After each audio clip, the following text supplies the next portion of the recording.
Perfecto, pues iba a decir bienvenidos, pero creo que un poco al revés. La verdad, muchísimas gracias por tenernos aquí en la Jimmy Jazz. Quiero que os presentéis un poquillo, que nos contéis quiénes sois principalmente y por qué estamos un poco aquí, cómo nació todo esto.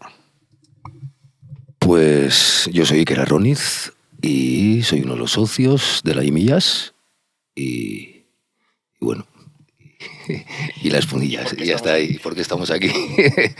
No, y hace, pues yo creo que vamos camino a los 16 años, hace 16 años se nos ocurrió, teníamos un poco las ganas y la necesidad de montar una sala de conciertos, de pasar un poco de, pues yo por lo menos del formato más de bar, ¿no? Y de cositas más pequeñas, de programar cosas más pequeñas a intentar pues tener una programación continuada y básicamente a generar algo que más que un bar con actividades culturales fuese una sala de conciertos y construir algo a partir de ahí.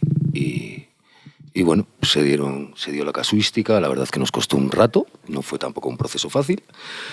Nos llevó un tiempillo, pero acabó materializándose en lo que pues a día de hoy es la Jimmy Jazz. Y como espacio. A partir de ahí, bueno, pues entiendo que los 16 años que hemos estado son los que nos han creado un poco de costra y lo que somos a día de hoy. Costra. Bien. Soy Jabolo Sagastume, uno de los responsables técnicos de la sala. Y bueno, estoy aquí porque el día que nos dieron las llaves entré con Iker, la primera vez, ¿verdad? Y llevamos aquí desde entonces, con sus más, sus menos, sus altos, sus bajos. No, ya lo hemos hablado muchas veces, no exactamente con la idea que teníamos al inicio, pero bueno, 16 años. Eso sí iba a decir, claro, 16 años, yo era adolescente o preadolescente. Ya estamos. Plena crisis y abre una sala, es como, hostia, encima en Gasteiz. ¿Cómo fue la situación cultural del momento, la situación social del momento para que, eso, entiendo que sé que venías de otros proyectos de hostelería y demás, ¿cómo nace la idea de en plena crisis vamos a abrir una sala encima de un tamaño considerable aquí? Y eso que has dicho de que había cambiado un poco la idea original, a ver en torno a qué cambió. Sí, o sea, sí que Gasteiz en concreto, yo creo que, o sea, siempre ha tenido, desde la época del Diem, por decirlo, el Elefante Blanco, o sea, siempre ha tenido una actividad, siempre ha habido salas referenciales, ¿no? En Gasteiz, dentro del panorama de las músicas amplificadas de Euskal Herria. Entonces, cuando nosotros entramos, realmente, bueno, esto había sido durante 8 años La Esquena, que, bueno, pues de ahí germina además un festival muy reconocido que hay en Gasteiz. El Ángel Dorado ya tenía para entonces también una trayectoria, pues por lo menos de 8 años, si mal no recuerdo, algo más. Y bueno, y había habido diferentes proyectos como Kimbara, etcétera, ¿no? Entonces yo creo que básicamente en Gasteiz sí que existía esa, ¿no? O sea, el propio Jabolo, yo sí que igual venía más del ámbito de hostelería, también del movimiento social. Pero Jabolo ya estaba, bueno, pues programando, tenían ahí una empresa de producción, se dedicaba, o sea, de alguna forma estábamos en ello. Siempre muy ligados igual al movimiento popular, pero pues estábamos ahí. Entonces en Gasteiz esas cosas sí que se han dado. Es verdad que también la crisis del 2008, la crisis financiera, o como se le quiera llamar, a Euskal Herria llega más tarde. Entonces, bueno, y que yo creo que son cosas que cuando tienes entre los 20 y los 30, por decirlos, ¿no? Porque hasta los 20 tampoco puedes tirar los otros 20 a la basura. Es como, ¿no? Es cuando llegas ahí como tu explosión, ¿no? Entonces yo creo que hay básicamente los miedos nunca ni los mides ni los miras, ¿no? O sea, solo miras la parte positiva y tiras muy para adelante con las ideas que tienes. Y nosotros sí que, bueno, pues siempre hemos tenido un poco la necesidad o las ganas de tener un continente, un espacio un poco más pequeño. Sabemos lo que son las músicas amplificadas, la parte de ponerlas en vivo, ¿no? Tener un aforo de 700 no es fácil. Hay otra categoría que está muy maltratada en lo que serían las músicas amplificadas, ¿no? Que son esas categorías menores, los aforos de 300, de 100, de 150, que son los que van haciendo todo ese recorrido, porque yo qué sé, ¿no? Aunque nosotros nos hayamos hecho mayores aquí, hayan cambiado los tiempos comunicativos y podríamos hablar de muchas cosas, ya ha cambiado muchísimo la industria y el propio, ¿no? La propia escena. Hay cosas que siguen siendo iguales. Entonces está claro que para que una banda, ¿no? Por mucho que existan hypes, ¿no? Y de repente una banda que lleva 5 años pueda tener audiencias extraordinarias, lo general es ir plantando y recogiendo, o sea, es ir sembrando, es ir haciendo público, es ir currándote la carretera. Y entonces nosotros sí que entramos con una idea de, pues de programar más días, si era posible programar los 7 días de la semana, intentar hacer todas esas bandas que rutan, ¿no? A lo largo del planeta, pues darles oportunidades, pero también es cierto que tenemos un continente que nos implica una serie de... Luego te vas haciendo como mayor y aparece el Excel por ahí, ¿no? Y aparece la viabilidad de tus proyectos y las energías se van equilibrando, ¿no? Podríamos decir, y llega un momento en el que dices, ostras, no puedo estar currando 4 días a la semana y básicamente perdiendo dinero casi siempre, ¿no? Y puedo estar lloriqueando, pero también es responsabilidad nuestra hacer de esto algo viable, nos ayude o no nos ayude nadie. Entonces, en toda esa amalgama de ideas, ¿no?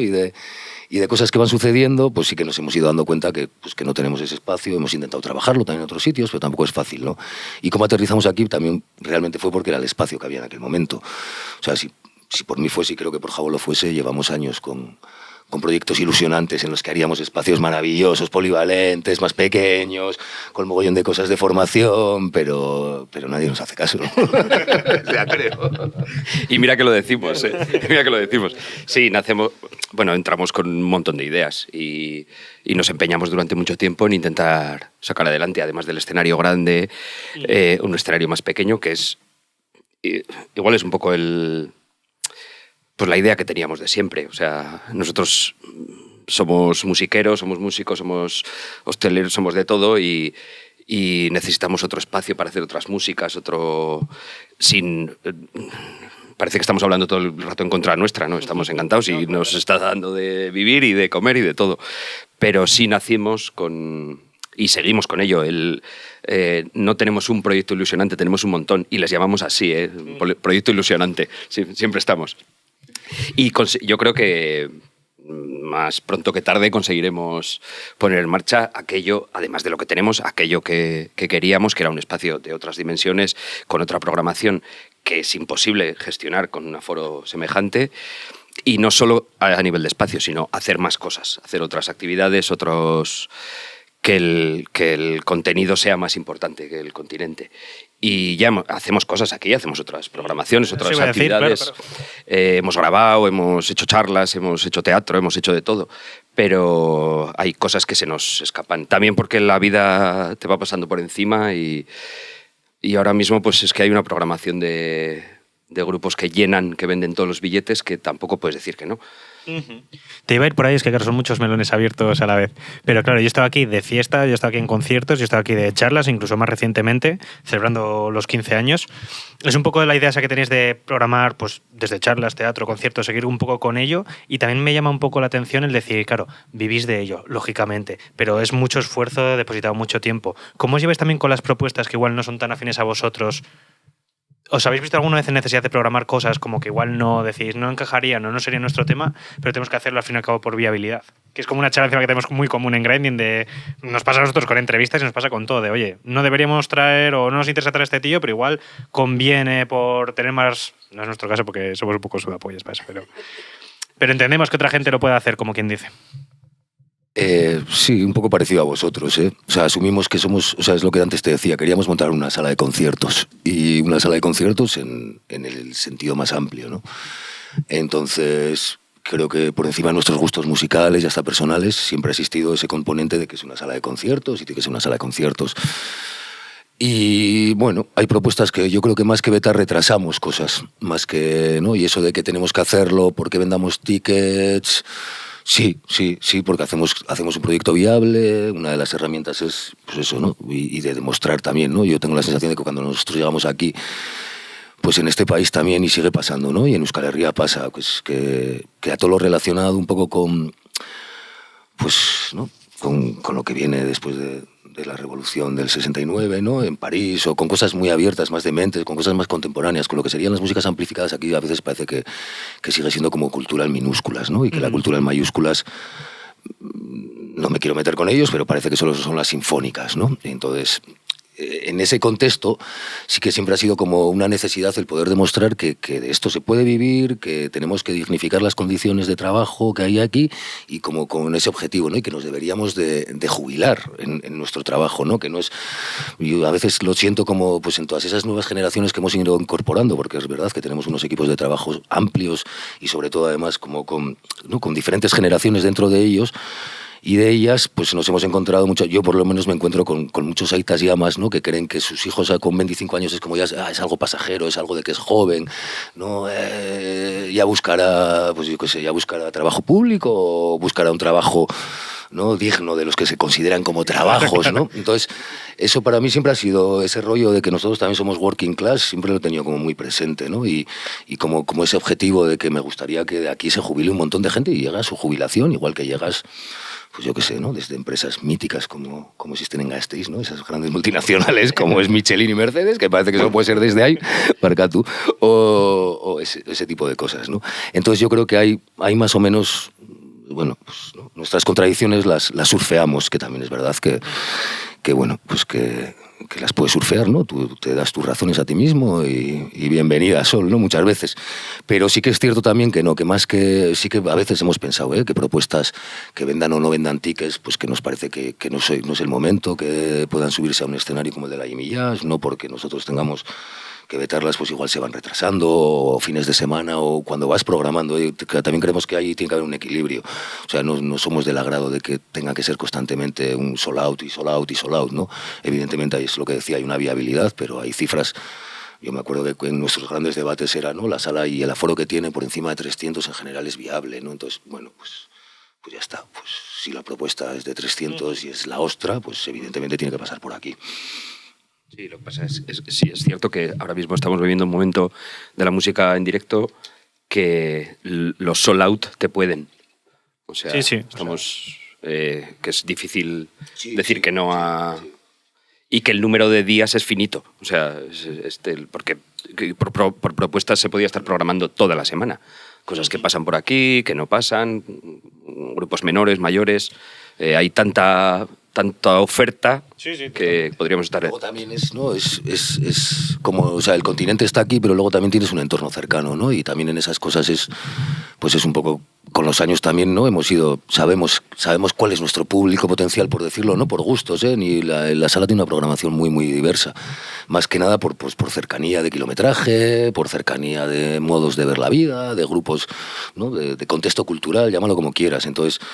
de alguna forma eso, nos tenemos que ceñir muchas veces a viernes, o sea, no estamos en Madrid, no estamos en Bilbo, no somos una gran capital, somos una capital de provincias, hay nuevos estilos de música que evidentemente nos dejan aparte, porque a veces, ¿no? Pues con llenar la Santana, pues cómo vas a venir a Gasteiz, y parece que Gasteiz es Valladolid, ¿no? Entonces, pues dentro de todos esos contextos, sin menospreciar a Valladolid, que tampoco es que haya estado nunca, pero, o sea, es más ese contexto, ¿no? De que, bueno, sabemos dónde estamos, sabemos que el Alto y el Bajo Deba viene aquí, que la Sacana, que la gente de Miranda, que la gente del sur de Nafarroa, ¿no? Y bueno, pues de alguna forma también, evidentemente para ellos es mucho más fácil desplazarse un viernes, un sábado, haces cosas internacionales un jueves, pero bueno, pues tienes que saber hacia quién, para quién, ¿no?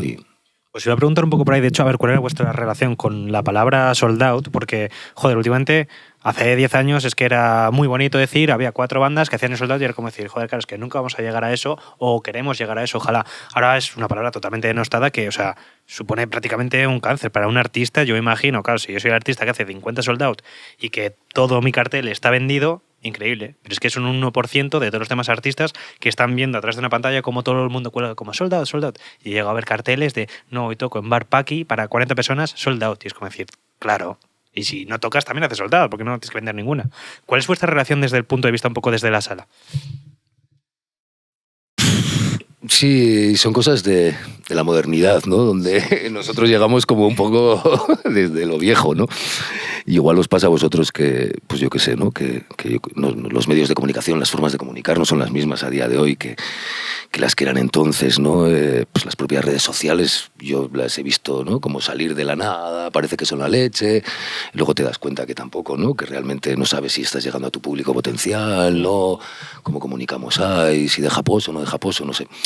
En todo eso, nosotros realmente más que con eso está claro, es lo que decía, sobre todo después de la pandemia, y como, ¿no? Hay un pulso en la sociedad, pues, no me acuerdo si se le llamaba FOMO también, como que hay que estar en todo lo que hay que estar, parece que hay que comprar al momento, hay un rollo de que parece que se nos escapa la vida, ¿no? Entre los dedos, y es cierto que eso sucede, y bueno, y suceden cosas muy paradigmáticas, ¿no? Que se venden conciertos con más de un año de antelación, cuando nadie sabemos dónde vamos a estar dentro de un año, ¿no? Sin más, que puedes estar hasta con una gripe y no poder venir. Eso condiciona además, bueno, pues que se dan, ¿no? Que si antes la asistencia a un concierto igual el 3% del aforo no te venía, pues ahora igual es el 6% por ese tipo de causas, ¿no? Y luego es verdad que se está dando en toda la industria, pero yo creo que también es como... Existía en su día, o sea, yo qué sé, el mundo anglosajón ha sido en esto también, ha sabido sacar grupos de la nada, los ha puesto arriba del todo, han sido a nivel mundial famosos, algunos han perdurado y otros han desaparecido, ¿no? Entonces yo creo que en este contexto también viene a pasar lo mismo, hay gente que igual le quedan 5 entradas para cuelgo el cartel o sea, a nosotros nos pasa, hay discusiones y es como... Pues yo le digo, pues igual mejor que no lo cuelgues, pero te va a decir, o sea, pues porque igual tienes que pagar de derechos de autor más por colgarlo que no, o sea, dale vueltas a eso, pero realmente... El artista va a perdurar si sus canciones perduran en el imaginario colectivo, si tiene un fenómeno fan que es necesario, entonces, si eso no existe por detrás, la palabra en sí está vacía. No representa nada, más que el hype, pues como ahora se usan esas palabras, ¿no? O que sales de la nada, te retuitea quien sea, el artista más famoso es Rosalía y de repente eres lo más famoso, pero si detrás de tu producto, bueno, no producto no me gusta llamarlo porque realmente no es, pero detrás de tu creación artística, eso, no va a haber canciones que perduren, no va a haber un público al que cuides, no, yo que sé, hay artistas que se tiran más de 10 años, llegan ahí como a ese medio alto nivel de profesionalidad y de repente desaparecen de la escena de salas durante 10 años, ¿no? Y solo hacen festivales. Pues bueno, pues yo creo que eso también te quita y te da, ¿eh? O sea, posiblemente en tu cartera te dé, pero yo creo que te quita, pues eso te quita para empezar hasta un trozo de profesionalidad, porque hay que saber estar en un escenario más pequeño con el público pegado, que te está viendo, pues eso, la costra de tu cara o las arrugas de tu cara, cómo te has hecho mayor, si te mueves o no te mueves, ¿no? No te está viendo a través de una pantalla, ¿no? Pero... Sí, 3 cosas. Nosotros venimos de que el Sold Out lo veías con una pegatina encima del cartel que no se veía antes, porque venimos de ahí. No sabías hasta que llegabas a la sala que era Sold Out. Ya, claro. Y hemos ido a sitios y has visto una pegatina en el cartel. Dios, no. Porque ha ocurrido. Claro. Luego, el Sold Out no solo es denostada, es que es falsa muchas veces, sí. Ahora mismo... Claro, quiero decir, puedes vender todo el Wizzing, este Wizzing más pequeño, o ¿cómo se llama ahora? Movistar Arena o no sé cómo es. Exacto. Este Wizzing más pequeño y siempre Sold Out, claro, evidentemente. Siempre todo el mundo ha hecho el Wizzing de 17.000. Claro. Eso es lo que parece. O sea, eso es lo que claro, en el imaginario colectivo, si tú vas al Wizzing es porque metes 17.000, pero hay mucha gente que solo mete 1.500. Sí, no, y has llenado, ¿eh? Has llenado, pero no es verdad. Y luego, que yo creo que es el tema ahora mismo en el mundo... nosotros defendíamos, bueno, como hemos defendido un montón de tonterías durante muchos años, que si no picas piedra durante tu gira de salas no vas a tocar en festivales. Esto ya no es verdad.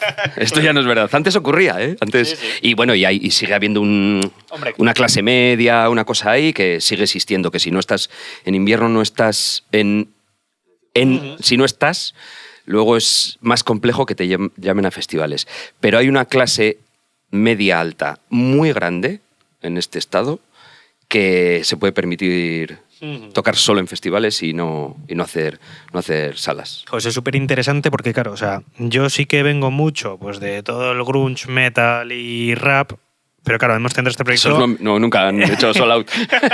Claro, hemos centrado este proyecto en el hip hop, vamos a decir, por no decir urbano, porque no me gusta mucho.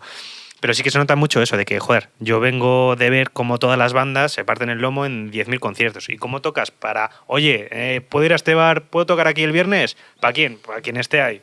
Y otra vez. En el rap eso parece que ahora, como ha pegado tal punch, yo creo que la gente se cree que va a pasar de sacar 2 temas y tener 100.000 visitas en su Spotify a que le llamen ya a otros, que en cierta medida pasa y es una desgracia. Pero bueno. Claro, ese es el problema, es que existe eso. Claro. Entonces, ¿quién no va a querer eso? Luego falta, o sea, sí que es cierto, joder, y puedo poner ejemplos con nombres y apellidos como SS, como Chop y demás, que están acostumbrados a dar 70 conciertos, 80 conciertos en 5 meses, que tienen esa baza de que cuando alguien falle, yo estoy seguro que de las salas, de los festivales, de todo, van a ser los primeros que digan, oye, vosotros venid a tocar porque sé que tocáis, porque sé cómo tocáis y sé que no falláis. Y es como un punch también, pero claro, ¿a cambio de qué? Y claro, yo creo que le falta mucho a Peña del Rap también eso, que les falta decir, oye, os falta curtiros el lomo aquí mucho antes de poder pasar por donde está pasando toda la demás gente. Sí, bueno, quieras o no, también ha habido una... a ver si no se me entiende mal en lo que voy a decir. O sea, ha habido una capacidad de dar conciertos malos,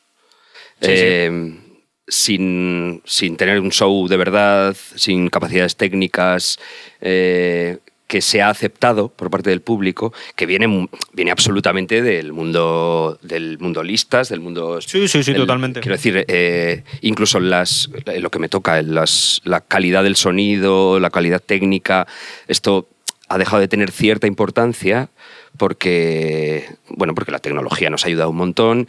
Entonces, gente que hace un show mediocre puede salvarlo en prácticamente cualquier sitio. Y esto también les ha ayudado un montón, porque hemos visto cosas horribles. Aquí en otros espacios que gestionamos hemos visto cosas horribles que al final funcionan a nivel de billetes porque vienen de otro sitio. No tiene nada que ver con su directo. El directo es...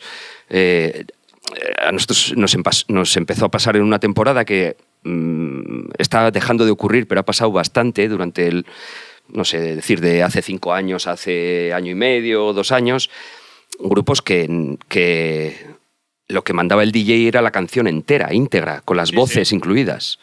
El cantante que salía al escenario no cantaba, ¿sabes? Claro. Entonces, ¿qué más da cómo hagas el show, cómo estés preparado? Puedes llenar el Santiago Bernabéu si suena lo que tiene que sonar. Se están vendiendo muchas cosas como, no, es que no es un concierto, es un espectáculo también. Sí, como, wow, pues estamos hablando de música. Es que la gente se olvida que estamos hablando de música al fin y al cabo. Sí, yo siempre cuento, hay una cosa curiosísima del festival, ¿cómo es? El gigante Coachella, el descomunal. Hay un vídeo maravilloso del señor Rat, el jefe técnico del festival de toda la vida, cuenta la historia del equipo de los equipos que hay colgados y lo que suena en el festival. Y a lo largo de los años, lo primero que empieza a ocurrir es que empiezan a multiplicar el número de cajas exponencialmente. Cada año se multiplicaba por 2 ceros de cajas, ¿sabes? Era descomunal. Y lo que ha pasado en los últimos años es que la PEA, el equipo principal, ha ido desapareciendo del escenario. Porque como todo el frontal del escenario es una pantalla LED, les molesta que se vea un churro de line array, de equipos. Entonces, ahora mismo en ese festival el equipo está colgado arriba para que no se vea, para que no moleste a la pantalla LED. Pero es un concierto. Claro. Se debería oír bien, ¿no? Esto debería ser importante. Pues esto ha ocurrido. Hombre, es mucho más un espectáculo visual que audio. Esto nos está pasando en toda la industria musical, claro. Porque es cierto que hay un montón de gente que mucho rato de la música que escucha la oye en una calidad ínfima. La oye desde el móvil, la oye en altavoces Bluetooth horribles. Entonces no es importante ya para ellos cómo suena. No la oyen. Es que Beyoncé ahora mismo hace 5 máster distintos de sus discos, porque uno es para los centros comerciales, otro es para los coches, otro es para Spotify, otros para... Sacan un montón de máster porque el concepto de sonido ha cambiado completamente. No es importante si está muy bien, ¿sabes? En los centros comerciales se tiene que oír el bombo y a Beyoncé. Lo demás, los arreglos a nadie le importa. Es normal, o sea, son unos altavoces pegados en el techo. Entonces, claro, esto ha ocurrido y nos está ocurriendo y está pasando. También, bueno, pues los técnicos cargamos menos peso ahora. Pues ha mejorado algunas cosas. Pues seguir un poco la línea por aquí, precisamente, que estamos hablando de festivales. Yo lo decía antes con vosotros, que me motivó un poco a sentarme a hablar con vosotros a raíz del programa que hice con Nando Cruz, que hablamos sobre su libro Macrofestivales, y ahí ya me empezaron a surgir las primeras preguntas que me habían surgido en mi casa, decir, joder, tanto macrofestival, y a base de lo que estoy viviendo yo presencialmente es como, ¿qué va a pasar con las salas pequeñas? Tienen cada vez menos público. Claro, tú de repente ves en un festival, en unas condiciones paupérrimas, porque es así, a artistas por 70 euros, ves de repente a 5 cabezas de carteles y luego si quieres verlo en una sala tienes que pagar igual 70 euros, lo mismo. Claro, es otro espectáculo, es otra forma de vivirlo tal, y es mucho mejor, tal cual. Pero claro, eso afecta a la accesibilidad de las salas, el funcionamiento y el poder sacar adelante la propia sala. ¿Cómo convivís vosotros con eso? En principio convivimos, y por ahora no se convive mal, yo creo, dentro de... O sea, hay cosas que son evidentemente... O sea, que son negativas, ¿no? O sea, y sobre todo pues que las instituciones básicamente apoyen solo el show business, ¿no? Justo de lo que estabais hablando antes, ¿no? Y que, bueno, pues lo que se lleva diciendo mucho tiempo, ¿no? Que no se genere nada de base, que no deje nada en los territorios donde sucede ese festival. eso la verdad que pasa, ¿no? Casi desde el primer día. Y realmente también pues muchas veces da un poco de, llámalo como quieras, o de penica o de sensación de que un montón de, pues eso, de instituciones más pequeñas, de ciudades más pequeñas se suman como a un carro en el que yo personalmente creo que hay poco que ofrecer, ¿no? Creo que ahí habría que buscar pues mucho más la participación ciudadana, experiencias que tengan muchísima más personalidad, experiencias donde no sea lo importante, o sea, generar festivales, pero donde el número, el volumen no sea lo importante, sino posiblemente sea desde dónde se genera, quiénes lo generan, qué está dejando en cada territorio, ¿no?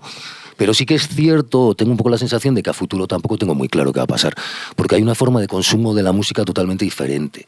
Y sí que empiezo a notar, o tengo esa sensación en la sala, por lo que escucho y palpo, de que hay gente que en la sala no se siente a gusto, pero es que realmente en un festival es que la música está en un segundo plano, o sea, está ahí en un plano, o sea, es una experiencia de relación, ¿no? Podríamos decir. Sí, es un sitio donde mucha de la música que ves la ves a través de pantallas, realmente estás rodeado de gente todo el rato, las relaciones sociales y las experiencias vitales de vida dentro de ese recinto son más importantes que quitando los bises de la banda que más te gusta, pero el resto de cosas que puedan suceder encima de un escenario, a no ser que sean espectacularmente visuales, te la va a bufar. Las distancias son gigantes, hay que recorrer cada espacios más grandes, la accesibilidad a las zonas también se dificulta, con lo que va pasando el rato, el tiempo, y básicamente lo que haces es pues hablar, ligar, quedar por el móvil y dar la ubicación de tu sitio para que te busquen los que se han perdido, ¿no?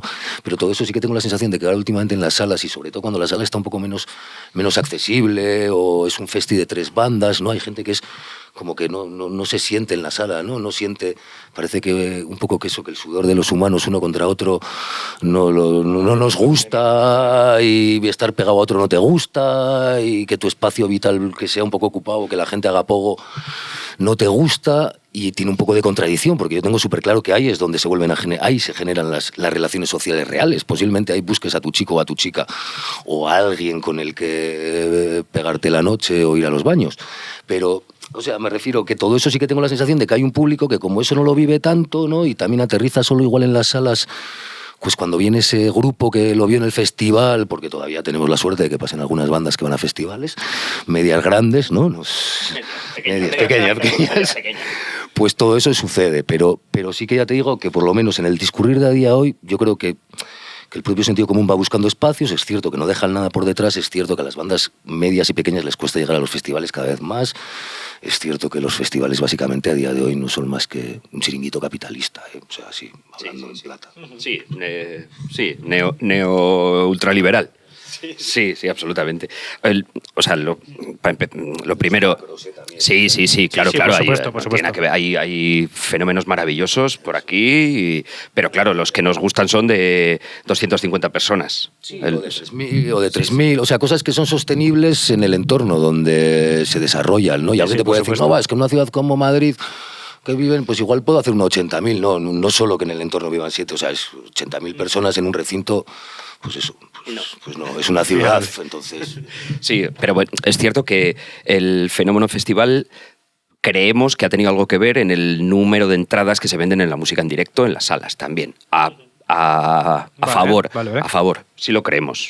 Sí.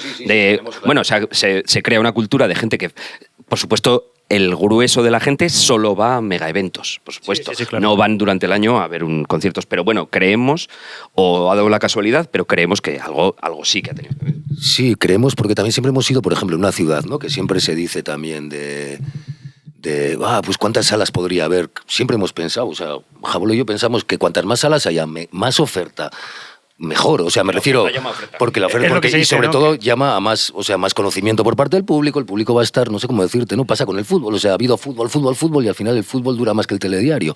Con los bares, en mi pueblo ha pasado, en cuanto había 2 bares, en cuanto cierra uno, el bar que queda se queda solo, porque la gente dice, no, va a ir todo el mundo a ese bar. No, cuando no hay zona de bares... Eso es. Claro. Entonces, eso creemos que sí que es verdad. Sí. Que pero lo fundamental es que los megafestivales están siendo comprados por fondos de inversión, por algo será, no compran cosas que no les vayan a funcionar, y esto tiene un drama, porque yo ahora llevo una temporada yendo a festivales a trabajar y cada vez son más cutres,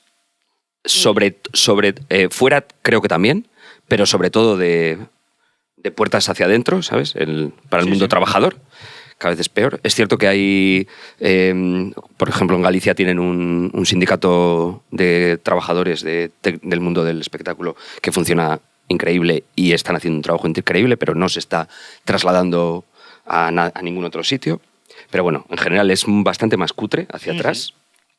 Ahorro de dinero, porque es lo que buscan. Y luego lo que siempre hemos defendido, que el mundo festival, además de que es el que más ayudas recibe, porque salen siempre datos... quiero decir, hay gente que saca los datos reales, pero los datos Yo los puedo decir tal cual, vamos. Sí. Al menos de mi ciudad. Sí, pero cuando sacan los datos de subvenciones, no sé qué, no, es que esa gente no entra en subvenciones, claro. Es que tienen una puerta lateral a las instituciones económicas. Son empresas privadas, recordemos. Claro. Entonces, esos están ganando otro dinero. Y lo que siempre hemos defendido nosotros y que nos parece el drama real de todo esto, además del económico, es que esos festivales no crean red, no crean comunidad. Nosotros lo llevamos hablando 25.000 años. Y lo llevamos hablando tanto como el Festival de Jazz de Gasteiz, que no estoy hablando del Festival de Jazz de ahora, pero el Festival de Jazz cuando era un festival de jazz grande e importante, a nivel... de comunicación o de famosos que venían y demás. Esta ciudad tenía un festival de jazz que era el más importante del entorno y en Gasteiz no había ni ciclo de jazz, ni bandas de jazz, ni una cultura del jazz. Y claro, es un drama eso.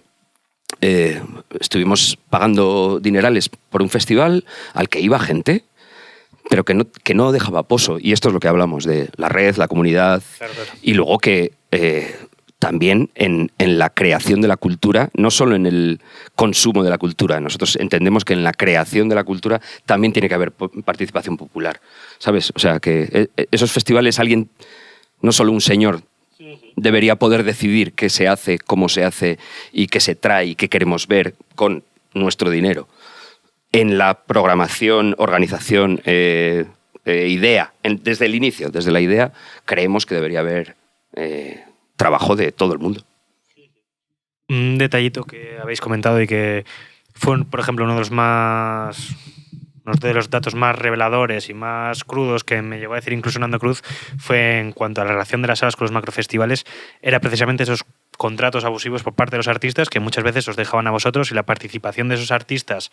Ya no voy a decir a última hora, sino si tú tocas en este festival, no vas a poder tocar en esta ciudad o en las ciudades colindantes en este año, en los próximos 5 años. ¿Habéis vivido casos así en primera persona? ¿Cómo lo habéis afrontado? Sí, muchos. Como la hostia, básicamente, cuando te lo dicen. Sí, no, o sea, hay cosas paradigmáticas o surrealistas, o sea, bandas que venden 100 tickets, que de repente tienen exclusividad, sin ir más lejos, con el BBK Live, durante los 6, de enero a julio, y no pueden tocar en ningún sitio de Euskal Herria, ¿no? Pero esto es un drama para los grupos, fundamentalmente. Sí, también, claro. O sea, claro. Y para las salas también. Sí, evidentemente, pero quiero decir, no es un problema a las salas, bueno, pues... Pero hay más que programa, pero para los grupos que hacen grupos muy abajo del cartel, en el nombre muy pequeño, cobrando miserias... Porque, claro, decir, Nando también es de lo que más habla, de la diferencia que hay. El tamaño de la letra va directamente, bueno, es logarítmico con el dinero que cobran, ¿no? O sea, los de abajo cobran infinitamente menos. Sí, o sea, bueno, yo es que no me cayó nada. BBK Live, que recibiendo 1,5 millones de subvención, una empresa privada también, del Ayuntamiento de Bilbao, que pago yo, o sea que puedo decirlo. Me ha pasado eso, de testimonios en primera persona de artistas, que no voy a decir el nombre porque ya les implica a ellos, no a mí, pero viendo eso, como hay cachés millonarios en las cabezas de cartel de BBK Live y como otros artistas más pequeños, a los que yo he visto en escenarios coetáneos y al lado, que les han ofrecido cantidades paupérrimas, pero diciendo, sí, pero el autobús a Bilbao te lo pagas tú. Es como, no puedo hacer noche, no me vas a pagar un hotel, un autobús siquiera para volver a mi casa. Es como... Sí, no, o sea, lo ha dicho Jabolo antes, y yo creo que los festivales... Y además en los festivales va a pasar, o sea, bueno, sobre todo en los grandes, o sea, cuando hablamos de los macrofestivales, de esos festivales que en general van de 10.000 personas para arriba, ¿no? Y que tienen como ese cero arraigo y que no buscan... Ahí yo creo que cada vez es más evidente que que es una fórmula matemática de costes-ingresos. Hay unos que van a, ¿no? Pues como en el deporte profesional, hay gente que va a cobrar cada vez más y evidentemente los ratios de beneficios se van a sacar de que los trabajadores cada vez van a ganar menos y sus condiciones van a ser peor, y de todas esas bandas que hay detrás, con las que, eso sí, bandas locales a las que no es que les pagues ni 1.000, ni 2.000, ni 3.000, no es que... O sea, festivales como el Primavera Sound, hay muchísimas bandas a las que les pagan 300 euros, les dan 2 pases o 3 y son los de la banda, no puede venir ni tu aita, ni tu ama, ni nadie de tu familia a verte, aunque sean en uno de los festivales más grandes del mundo, ¿no? Y eso, y del camerino igual no te dejo ni entrar, o sea, o te meto en el camerino, sí. Porque los festivales también va a llegar un momento en el que van a hacer 80.000 áreas diferentes ahí. Entonces, artistas que paguen el VIP del camerino. Eso es. Entonces, bueno, pues sí, son realidades, que las estemos viviendo. Y como bien decía Jablo, o sea, sí que hay un punto de enfado, porque hay una vinculación emocional también a esas bandas pequeñas, y sobre todo, pues yo qué sé, si son cercanas más porque les conoces, o si hacen algo que te guste, ya ni te cuento. Entonces hay como ese enfado ¿no? Enfado con la banda, con todo. Al principio es como un enfado irracional de, ¿no? O sea, mierda porque has firmado, mierda porque exista lo otro. Luego te enfadas con el grande, evidentemente, y luego al segundo pues intentas buquear otra banda, intentas seguir con tu funcionamiento y con tu realidad. En los últimos años sí que hemos visto, o sea, yo igual estaba más acostumbrado hace años y más encima en Euskal Herria, como hemos tenido todo ese boom del llamado rock radical vasco y demás. Antes había clubs de músicas, igual que había tribus urbanas, pues lógicamente el que escuchaba rock se iba a ciertos bares, el que escuchaba electrónica se iba a otros bares. Eso ahora como que se ha roto igual un poco todo y ahora van pues por rachas o demás. ¿Cómo creéis que es el futuro de las salas pequeñas, al menos aquí en España? O sea, ¿creéis que va a volver todo a ser como muy de nicho, que cada vez esas barreras se van a romper más y va a ser todo más, no sé cómo decirlo, sin fronteras o...? No sé, o sea, muy pequeñas. O sea, si algo es pequeño, entiendo que tiene que tener mucha personalidad. Y tiene que, sí, básicamente me da igual que le llames de nicho, tener mucha personalidad, hacer algo muy atractivo para esa comunidad pequeña, que evidentemente posiblemente no te pida cosas muy mainstream ni muy caras, pero sí cosas pues especiales ¿no? Y que de alguna forma demuestres tu valía a la hora de traerlas o de programarlas o de arriesgarte. En salas un poco como la nuestra, que no llega a ser casi ni medio aforo, podría ser pequeña, yo creo que la diversidad estilística con que pasa por la sala es, creo que, la que nos hace tener ese arraigo social, llegar a un montón de gente diferente, a gente que es parte también de lo que queremos, que siga siendo así. Entonces eso sí que lo veo. Y luego en el resto de cosas tengo la sensación de que está guay, que haya a veces clubs de cosas más, pero el mainstream se come todo. También a veces queremos... Me refiero cuando es al mainstream... Sí, se lo come de alguna forma y se lo acaba comiendo hasta en las cosas... Es que también nosotros hemos vivido la época en la que el rock era el mainstream, no el urbano como es ahora. Claro. Y creo que pudo llegar a pasar lo mismo. Hace que las cosas... Llega un momento en el que las cosas que suceden en ese estilo musical dejan de ser emocionantes, atractivas, ¿no? Excitantes. Se convierte casi como todo el mundo quiere esa fórmula mágica a la que llegar. Y bueno, pues sí tiene que... La música es muy oscilante, supongo que es como el sonido, ¿no? O sea, y realmente ya está demostrado que en los últimos casi 40, 60 años... O sea, hay sonidos New Wave que vuelven a aparecer, hay sonidos dentro de la propia electrónica que vuelven a recuperarse, hay un montón de cosas que salen y desaparecen y vuelven a aparecer, ¿no? La historia es volver a hacerlas, o sea, ser contemporáneo. O sea, me da igual que cojas algo de los 80 o de los 70, ¿no? Es hacerlo en el 2025 y conectar de alguna forma con ese público, ¿no? Puedes conectar por todo este mundo del hype, de las redes, de tu imagen, de que todo eso que se ha creado, pero también es cierto que eso detrás, como no lo enganches guay, creemos, y yo sigo viendo experiencias en las que eso, bueno, pues hay artistas de urbano que son más que artistas, o sea, son modelos, artistas, influencers y no sé qué más cosas. Está claro que no, nosotros somos de los que decimos que tenemos 100 puntos y no los podemos echar, o sea, o los echas en un sitio, o si quieres ser el bueno en todo, pues creo que no. Yo no soy el cuchillo más afilado del cajón y no pasa nada por eso, y creo que muchísima gente no lo es, o sea, en general casi todo el mundo. Entonces. Sí. Pero sí es cierto, yo no lo sé muy bien si es positivo o es negativo, pero... El mundo de escuchar la música, que ha cambiado tan radicalmente que la gente ya no escucha a un grupo, ni siquiera un disco entero. Esto es una cosa... O sea, que los jóvenes sepan el disco entero de algún artista es realmente difícil. Pero tampoco no tiene por qué ser negativo. O sea, quiero decir, en Euskal Herria, el público de... No sé qué decirte. O sea, los grupos hoy de... No sé no sé qué grupo. Añube. Pero en realidad puede ser el mismo público que J. Martina. Es que eso está pasando mucho ahora. Claro. Y esto no tiene por qué ser malo. ¿Es bueno? No lo tengo muy claro tampoco. Pero bueno, está muy bien porque nosotros también éramos todos un poco cabecicubos y luego hemos ido a... Menos mal que dejamos de escuchar solo una música y escuchamos un montón, ¿no? Y no tiene por qué estar mal. Lo que sí me parece es que pues eso, los 100 puntos o si abarcas demasiado es difícil que te centres en algo, es otra vez lo del pozo, ¿sabes? Porque hay... Bueno, es que en Gasteiz pasa... Es terrible que estén los locales de ensayos completamente llenos y en realidad no sepamos decir 3 grupos de Gasteiz que estén funcionando, ¿sabes? Entonces, están haciendo cosas, la gente tiene que estar haciendo cosas, pero no sé muy bien. Nos pasó el año pasado en uno de los concursos de... No me acuerdo cuál, de el de Gastetalen o así, vino, no recuerdo ni el nombre, y estuvo guay, y lo hacía guay, pero tocó 5 canciones y cada canción era de un planeta diferente. ¿Puede estar bien? Sí, puede estar bien. Sí, igual está bien. Pero claro, evidentemente esta persona, y además era su primer concierto en directo, era la primera vez que se subía a un escenario.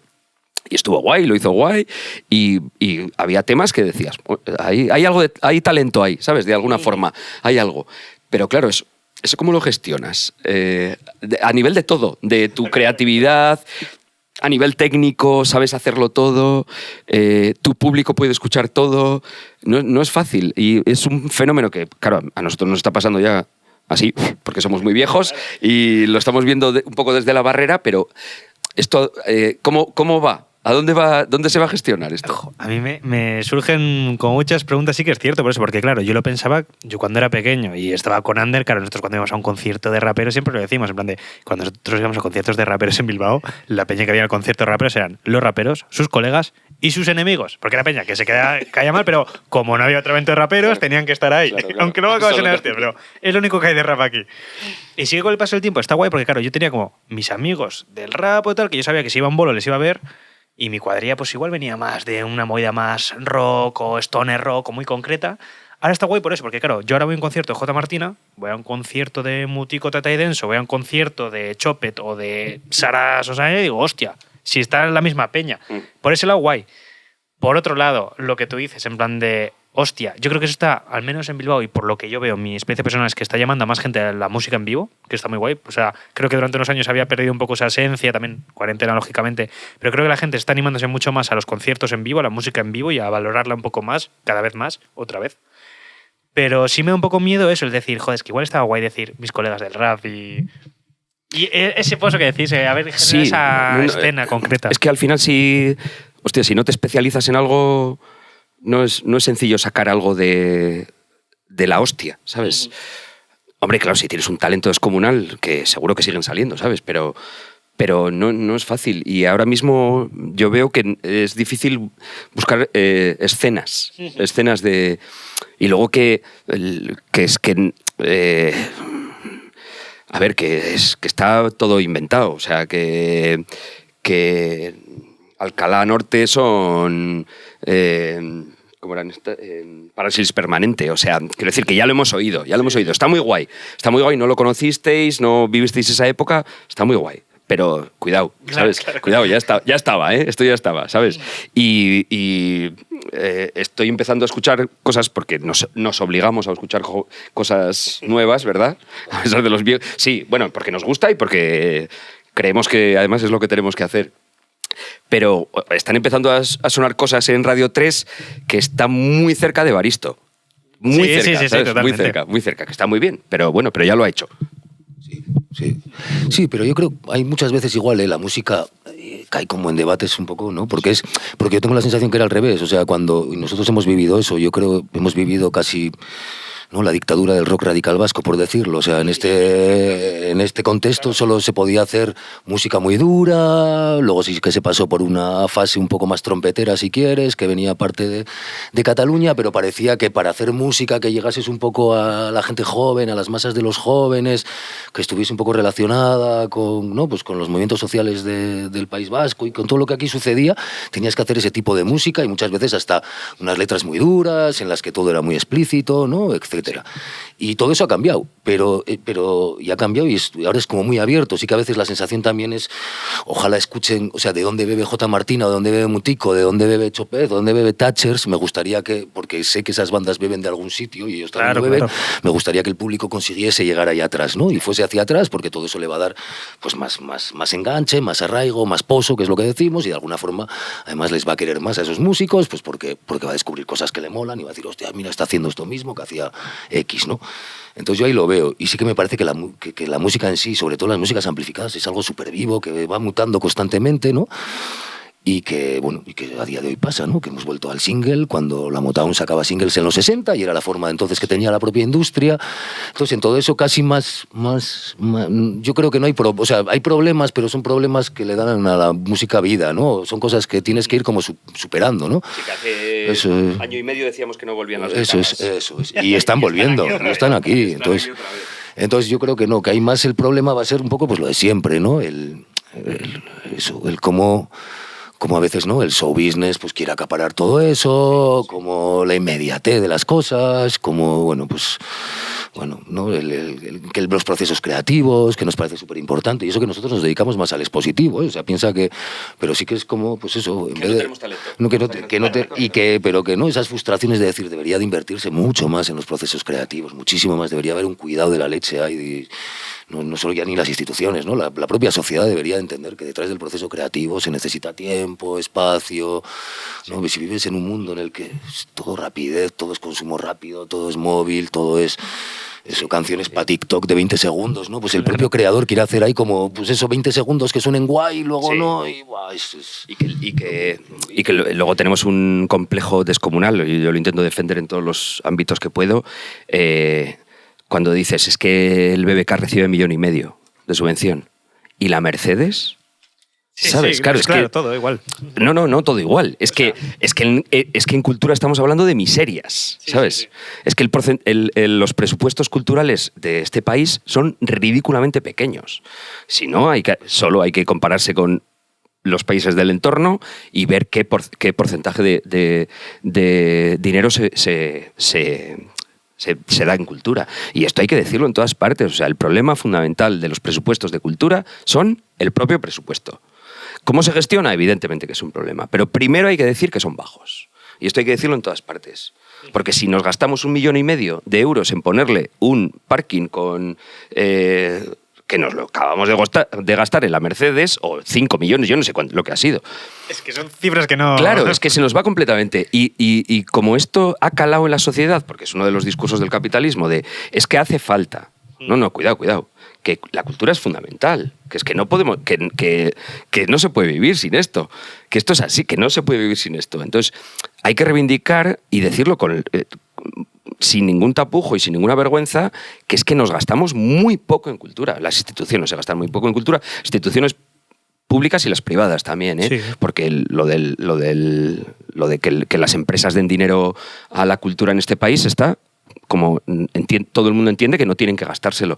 Y en el mundo, por lo menos en Europa, las empresas privadas gastan dinero en cultura. Lo gastan.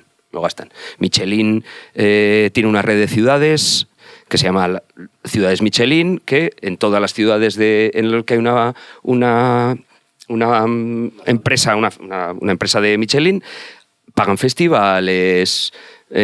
aportan dinero social. Claro, nosotros nos acordamos, Michelin en Gasteiz tenía campos de fútbol, equipos, trabajo social, no sé qué, eso se murió, lo mataron absolutamente todo, y la red, y las dos únicas empresas de ciudades que tienen empresa de Michelin que no están en esa red son las dos que están en el Estado español. Claro, es que estamos locos. Entonces, claro, que tenemos problemas, evidentemente. Vamos a gastar el dinero que hay que gastar donde hay que gastarlo. Y esto hay que decirlo todo el rato. Y parece que se nos olvida, porque es que 1,5 millones de euros para un festival de... ¿Cuánta gente va al...? 100.000, ponle 100.000 X. Sí. Es que no es tanto dinero. Es que no es tanto dinero. Pero como para los otros hay 1,5 euros, claro, parece muchísimo, claro. Es que es el problema del capitalismo, es claro, ese, claro. Si no invertimos en cultura y generamos 100.000 millones de cabezas de corcho, encima tanto que van a pensar que es una buena vía, que sigamos así. Es un círculo vicioso y muy viciado, claro. Y en sitios, ¿no?, como estos, ¿no?, en entornos como estos, donde no se ha plantado nada, pues pasan estas cosas, ¿no? Yo creo que en el Estado el año pasado, ¿no?, la facturación, y sobre todo además en torno, pero bueno, la facturación en la música en vivo subió un 24% o algo así. Claro, ¿eso dónde se está repartiendo? Pues en las 6 manos que había, ya ahí, ¿entiendes? Es como esas dinámicas muy excluyentes, muy capitalistas, ¿no?, donde no deja nada de retorno, pues ¿dónde se producen con mayor incidencia? Pues en el Estado español, que ahora mismo es la meca mundial de la música en vivo, el sol, los festivales, la playa y un entorno barato para todos esos occidentales, ¿no?, sobre todo europeos, que vienen aquí. Y que yo siempre hemos defendido una idea fundamental también, que es que la cultura no se puede medir al peso. O sea, no está bien si va más gente. Rechazamos... O sea, hablamos de industria cultural, pero no hablamos de esa industria cultural que ellos hablan. Nosotros estamos hablando de condiciones dignas de trabajo, de profesionalizar el entorno, de profesionalizar a la gente que está. De eso estamos hablando cuando hablamos de industria musical. No estamos hablando de ganar miles de millones de euros. Sí, estamos hablando de otra cosa. Y no sé qué iba a decir. En torno al retorno y a... Bueno... Eso, que no queda nada, no queda nada de todo lo que invertimos. Por ir cerrando, sí que quiero preguntaros, hay muchas veces que a los artistas suelo preguntarles a colegas o conocidos, a vosotros voy a preguntar directamente, igual hasta necesitáis un par de minutos para darle una vuelta. Me gustaría que contaseis como una anécdota que haya pasado en la Jimmy, que digáis, hostia, ¿cómo recordamos esto con cariño? No contamos anécdotas. No podemos. No podemos. No podríamos seguir trabajando en esto. Os iba a decir una buena y una mala que digáis, cerrad ya la puerta y me quiero ir a mi casa hoy. No. O sea, a ver, en la Jimmy ha pasado como yo supongo que en todas las salas del mundo, ¿no? De, pues un artista ha estampado una tarta contra estas paredes que veis, algún otro artista se ha subido al escenario con un cubo de basura pues porque estaba vomitando, ya ha tocado vomitando, ya ha sacado el bolo para adelante, yo qué sé, ¿no? Se me ocurren de todo tipo, ¿no? Pero yo creo que al revés, que es casi hasta quitarle, porque parece que, no sé, que no somos como un poco a veces sí amargadicos de esto, pero que es al revés, son bobadas. O sea, yo veo a muchos artistas aquí, solicos, y al revés, con los años lo que vas aprendiendo, o sea, que tienen que tener su espacio, que tú no eres nadie para darle la chapa, que estás para ayudar y facilitar que las cosas salgan lo mejor posible. Eso desde el lado de producción, desde los técnicos ya ni te cuento, que bastante marrones, pues eso, hacer pruebas de sonido, que todo vaya perfecto, mover cables, ¿no?, cambios, etcétera. Entonces, desde ahí no le solemos dar muchas... Pero sí, yo qué sé, o sea, yo me he ido con un artista a comer a La Guardia, hemos vuelto con él te ha venido vomitando por la ventanilla. O sea, no voy a decir ningún nombre, evidentemente, eso está claro, porque no es, tampoco me gustaría que dijesen el mío en algún sitio, pero hemos tenido a un artista, pues al revés, en la oficina y en nuestra propia oficina, viendo las cámaras de seguridad, y nos ha dicho, ¿me podéis cambiar el canal de televisión? O sea, que con eso te puedo decir el cuelgue que llevaba, o sea, o sea, imagínatelo, eso ha pasado. Y cosas de esas, pues sí, una tras otra, pero creo que no, que al revés, que... No, y que te das cuenta, que es gente que, ostras, que hay que salir ahí delante de 600 personas, hay que hacerlo guay, hay que estar ahí. A mí a veces al revés, siento que hasta me pongo, no sé, que me voy haciendo un poco viejo pellejo en el sentido que veo al fenómeno fan a veces, ¿no?, que quiere estar con el artista, sacarle fotos, y siento que le van a agobiar mogollón, me pongo yo hasta nervioso, y luego pasa cosas como el otro día, que estuvo muy bonito, me agobié casi con 10 y luego fueron súper respetuosos con él, el artista se dejó, fue todo perfecto, pero a veces sí que tienes ese rollo de... Bueno, pues porque eres consciente del tiempo, yo qué sé, de que son 90 minutos encima del escenario, porque les ves salir sudados, porque sabes el esfuerzo que se hace encima de eso, porque estás con el público y el público está muy girado. O sea, el ser humano está a veces muy... O sea, que sin ir más lejos, como anécdota, el otro día había gente aquí que decía, no, porque yo voy a tal sala y ahí siempre me dan púas, baquetas, y aquí no me dan, y no voy a volver aquí. Pero era como, digo, ahí va la leche. Yo nunca he ido a un bolo pensando que me van a dar una púa o una baqueta, tío. Mira que hemos ido a conciertos. Pero bueno, no, cosas... O sea, hay mucha emoción. Entonces, las emociones son súper dispares, ¿no? Y a veces contener todo eso y que todo eso tenga como... Nos hemos convertido en muy racionales. Entonces, es como juegas con algo que no tiene nada que ver con la racionalidad, pero a la vez le quieres aplicar un poco de racionalidad, ¿no? Y es verdad que cuando 600 personas están cantando al unísono y se te ponen los pelos de punta, te guste más o menos, hay emoción. O sea, eso está existiendo, hay. Cosa que, pues eso, que cuando ves un partido 0-0 yo creo que no, de fútbol. No puede haber mucho. Hombre, la gente tiene mucha emoción, pero no lo acabamos de entender. Sí, no... O sea, es que es muy cutre, pero es que todo el mundo está para que salga el bolo. Y la gente es muy profesional, muy profesional. En general, hay de todo, pero en general entonces no ocurren muy pocas cosas. Muy pocas cosas, es verdad, Sí, no tenemos... Buena señal bueno, y también. además, claro, además... Hombre, quiero decir, llevamos 16 años y no se ha suspendido un bolo. En directo, En Hostia. directo. O sea, se ha suspendido algún día por algún problema pre... Porque se han vendido pocas entradas, que eso también... Pero muy poco, pero ha ocurrido muy poco. Muy Y poco. no por nuestra parte, o sea, ahí la sala no era la promotora, por decirlo. O sea, nosotros propiamente un bolo que hayamos comprado o que estemos inmersos en él, no lo hemos... Si se pierde, se pierde. Y por problemas en directo no ha pasado absolutamente nunca, que ya es. Y en realidad es lo que está pasando en todas partes. Es cierto que para la industria, el mundo, el de atrás, el profesional, ha mejorado en este país una barbaridad. Desde que empezamos nosotros en todo esto, la gente está en mejores condiciones, es más profesional, la gente sabe, se puede estudiar esto, cosa que en nuestra época era absolutamente impensable. Era como, estás completamente loco si te quieres dedicar a esto. Y ahora pues es un mundo... Más, es así. No nos ocurren casi nunca cosas. De hecho, es que, claro, es como, ¿ha pasado algo? No, bien, guay. Igual casi al revés, también pasa, pero es el otro día, sin ir, hubo una banda americana aquí que lo petó y creo que el técnico de sonido estaba a las 4:30 o 5 de la mañana en la sala o se le metió... No era el técnico. No era el técnico, no hemos sabido, vale, alguien, vale.